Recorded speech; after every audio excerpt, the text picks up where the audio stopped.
Izin duduk ya. Iya, silakan. Gimana kabarnya Ibu Bapak? Baik. Kita perkenalan dulu ya. Saya Perawat Nova. Saya perawat bunga. Saya perawat Adel. Dengan kesepakatan kita kemarin ya, kita mau ngadain penyuluhan tentang edukasi pencegahan HIV. Baik, mungkin ini hal yang sensitif ya Ibu.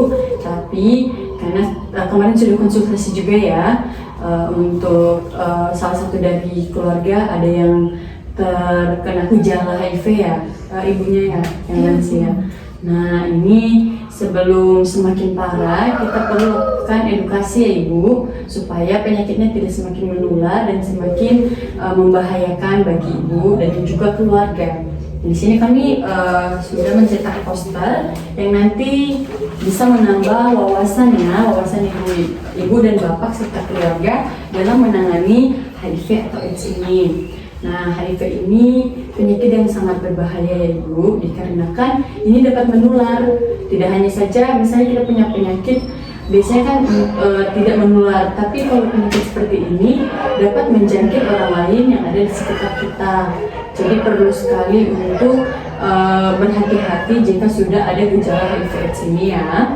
Nah, ini kemudian penularan HIV/AIDS ini bisa terjadi jika melakukan hubungan seksual yang tidak memakai pengaman. Jadi saat misalnya salah satu dari pasangan sudah ada gejala dan kemudian melakukan hubungan seksual, itu akan menular ke pasangan yang lain. Jadi kenapa nanti terjadi penularan HIV/AIDS ini? Dikarenakan tadi melakukan hubungan seksual tanpa pengaman atau kondom. Kemudian juga jika menggunakan jarum suntik, misalnya ibu menggunakan jarum suntik untuk di rumah sakit, tapi misalnya orang yang udah dipakai suntik itu udah kena HIV, terus suntiknya dipakai ke ibu lagi, jadi itu langsung ke tubuh ibu, jadi menular HIV-nya. Dan juga, ada yang melakukan hubungan seksual yang berisiko baik homoseksual atau heteroseksual atau hubungan seksual yang tidak normal ya Bu, Pak. Mungkin apakah sudah dimengerti Pak, Bu? Ya.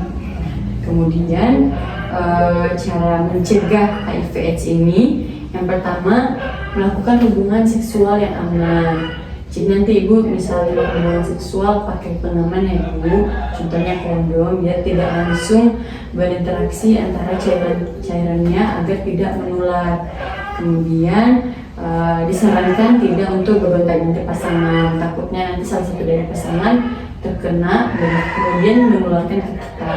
Kemudian jangan menggunakan obat-obat terlarang ya, kan biasanya obat-obat terlarang ini digunakan melalui suntik ya. Nanti kan itu dipakai dengan orang lain, jadinya menular. Dan juga jangan menggunakan alat pribadi bersama dengan orang lain, apalagi kayak alat-alat mandi atau yang langsung bersentuhan dengan bagian tubuh kita. Jadi mungkin itu ya cara pencegahan HIV/AIDS.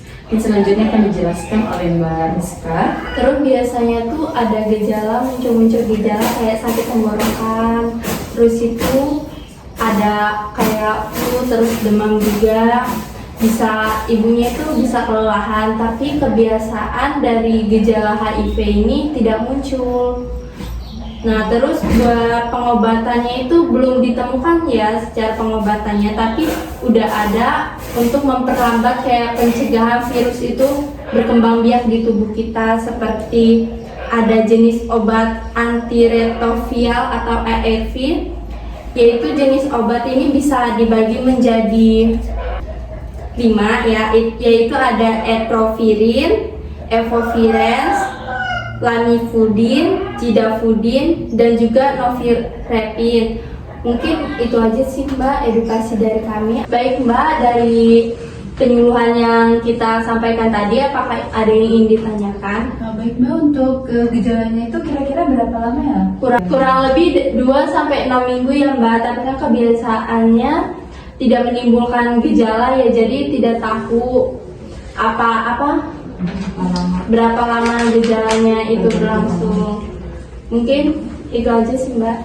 Jadi supaya kita tahu itu gimana nih? Kita bisa mengecek darah di ini melalui laboratorium di rumah sakit. Oh gitu. Ada lagi? Izin tanya ya suster, kalau untuk HIV/AIDS ini sendiri itu bisa menyebabkan kematian nggak ya? Baik, amit-amit ya, tapi kebanyakan kalau HIV ini udah kronis, udah lama sampai bertahun-tahun bisa menimbulkan kematian. Karena kerja HIV ini nggak langsung bekerja, ini lama prosesnya, tapi dengan memakan sel-sel atau mematikan sel-sel yang ada di tubuh kita secara perlahan. Jadi kenapa penting sekali edukasi ini, apalagi sudah ada gejala ya, untuk dapat melakukan pengobatan sebelum nanti akhirnya bisa menimbulkan hal yang tidak kita inginkan. Seperti tadi sudah dijelaskan sama Mbak Adel ya, ada pengobatan HIV dan AIDS, obat-obat yang bisa mengurangi risiko berbahaya dari HIV/AIDS ini. Mungkin begitu, apakah bisa menjawab? Berarti HIV/AIDS ini kan belum ditemukan ya Mbak ya obatnya, Iya. berarti hanya dikasih seperti vitamin atau apa untuk memperlambat pertumbuhan itu ya? Iya. Dan nanti harapannya kalau Tuhan izinkan kan bisa juga sembuh ya kalau kita rutin menggunakan obat-obat gitu.